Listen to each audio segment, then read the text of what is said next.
So, in Tanzania, two mad bastards bet their wives on the result of a derby game between Simba and Yanga. A contract was drawn up, written on a piece of paper, and was eventually ratified by the wives of both men. One of the directors of Simba also confirmed it, claiming that such deals are commonplace in Tanzania. Imagine coming back home after that.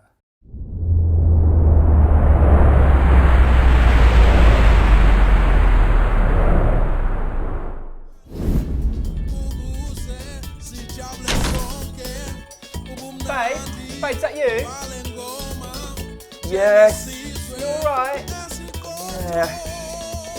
How'd it go? Did you win? No. Oh, doesn't matter. I'll cook your favourite. Don't worry about it. Love, can you turn that down? We'll have a word with you. Is this about IKEA tomorrow? You promised. No, we go. It's not. Look, I've done it again. Oh, you haven't? I have. You're moving in with Dave. Are you serious? Yeah, but my word is my bond. Well, I thought you just got back from France. I know, you've got to take the kids with you as well. Was that part of the bet? No, but they're going. Obviously, there's real issues around the objectification of women and the horrendous notion that a human being can be traded on the result of a football match. So let's move on. Luis Enrique, what a turnaround for him. Smashing PSG after being 4-0 down in the first leg, 6-1, Barcelona going through, unbridled glory for everybody. But think back a couple of weeks ago, the Wolves were at the door and he looked like a man crushed by the poor performance in Paris and the expectation of the Barcelona support. He later went on to declare that he would be leaving Barcelona at the end of the season. But now they're top of the league and have a good chance of winning the Champions League as well. And I fucking love this shit, I do. You can imagine Luis Enrique walking around the halls of Nou Camp, cock and balls out, saying, "What now, you whinging fucking pricks? Top of the league, what? Coming back from the death to beat Paris Saint Germain? What? What are you saying now? Suck my balls!" Stick your hand out. Stick your hand out. Now, I'm Luis Enrique. Did you not see what I did last night? Stick your fucking hand out. Now, I genuinely wanted to leave Arsenal alone this week. I did, but they make it impossible. And I woke up this morning, as I do most mornings, and I turn the porn off from the night before, and I look at the news, and all I see is Arsenal facing an exodus of the stars. God, that's bad from a minute. Alex Oxlade-Chamberlain wants out of Arsenal. Well, that's not what you want to hear, is it? Arsenal are worried about losing more players to the sickness bug. That is unfortunate. They just can't catch a break, can they? Mesut Ozil to be offered huge £280,000 a week to stay at Arsenal. But there's a bit of good news. You need that. Mesut Ozil has not responded to Arsenal's £280,000 a week contract offer. I mean, fucking hell, just give him a break. Stop. Stop! He's already dead. Jesus. Top comments time, and we start off with Social Club, and Troops joined us, entered the fray of Social Club, did very well, I thought, as well. Yeah, I haven't watched it. Well, have you not? No. Well, I watched it and I thought he was great. George Gilmore said, Troops is so chill, he chose to show up just like a glass of wine. To be fair, Jim, they all look like they've had an adult sleepover, don't they? That's true. Ped, Yeah, step up a little bit. Here's a few comments. People weren't happy with your attire. RLS 96. Ped looks like he spent the night in the back of his cab and just rolled out for this. Adil G. Did Ped sleep in the office and you woke him up and put him straight into the seat with a cup of tea? I'd like to think that's true. Yeah, that would be lovely, wouldn't Yeah. it? Also in Social Club, they're talking about Tyrone Mings and Zlatan Ibrahimovic. People thinking it's a bad example to do what they did. Ped, on the other hand, he liked it. Yeah. It showed a bit of manliness, for want of a better word. Yeah. I'd like the cunt. Go on.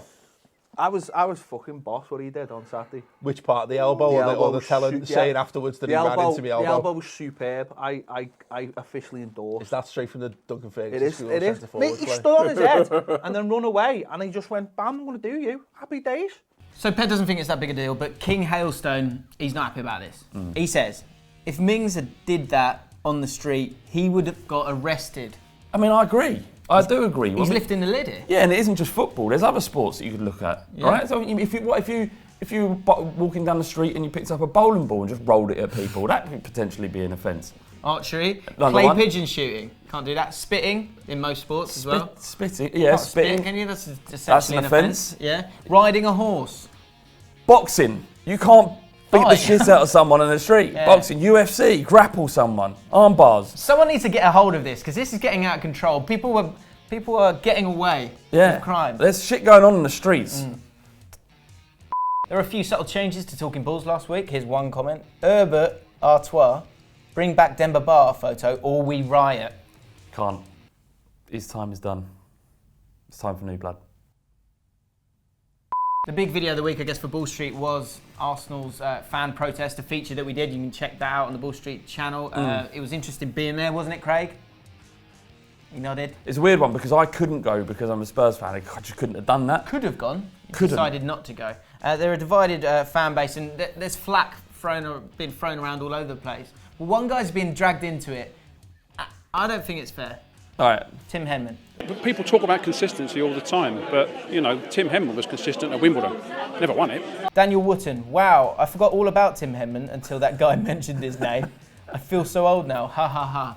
Poor Tim Henman. Yeah. Right? His whole career is defined by the fact that he couldn't get there. He was so close, but he couldn't win Wimbledon. He was consistent. He'd get to the quarter-final or semi-final each time, more than what Arsenal do. Yeah.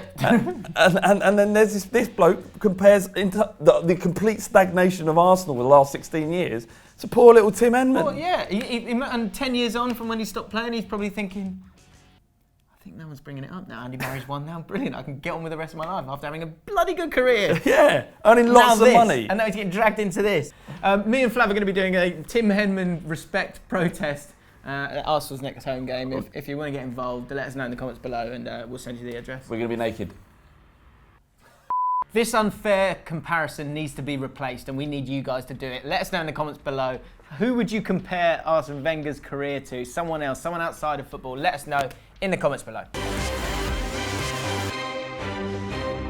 Atmosphere at Premier League football grounds has been an issue since the gentrification of the game took hold. Stadiums simply became quieter as the restrictions on how we were allowed to behave become stricter. Sit down, shut up was the theme for the last 2 decades, and the genuine atmosphere was reserved for pubs around the ground and then eventually the concourse. The things that denied the quality of a fan base were literally pushed underground and out of sight.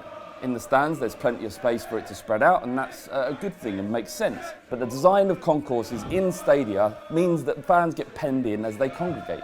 There's some fans who want no part, get caught up in this, and this is where the conflict happens. It could be argued that the nature of this kind of support in confined space close to all the amenities available is an antisocial thing. Beer gets thrown around and some of the riskier chants get sung, and it's intimidating, especially to children. And I can understand how getting drenched in beer when you want no part is an issue. But isn't the rise in concourse culture symbolic of how the game has changed? It's no surprise that those mainly involved are young, those that have heard stories from fathers and uncles who talk about how the game used to be. So why would they not want to taste a bit of that?